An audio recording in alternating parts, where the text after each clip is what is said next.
High বন্ধুরা, আবারও নিয়ে চলে এসেছি একটা রেসিপি পটল পোস্ত। তো চলো দেখে নিই কীভাবে বানাচ্ছি। ফার্স্টে আমি কড়াইতে সাদা তেল দিয়ে এখানে তেলটা গরম হয়ে যাওয়ার পরে কেটে রাখা পটলগুলো দিয়ে দেবো। এরপরে আমি পরিমাণ মতো লবণ দিয়ে পটলগুলো ভালো করে নাড়াচাড়া করে নেব। তারপর এখানে একটা আমি পেস্ট তৈরি করে নিয়েছি। এর মধ্যে আছে কাজু বাদাম, পোস্ত, টমেটো, আদা আর কাঁচা লঙ্কা। এরপরে ওই পেস্টের মধ্যে লবণ আর হলুদ গুঁড়ো দিয়ে দেবো। এবার সামান্য পরিমাণে একটু জল দিয়ে দেবো।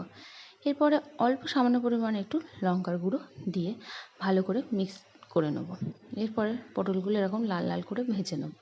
এবার ওই তেলের মধ্যে একটু জিরে ফোড়ন দিয়ে ভালো করে নাড়াচাড়া করে নিয়ে ওই পেস্টটা ঢেলে দেবো। দিয়ে আবারও ভালো করে নাড়াচাড়া করে নেব।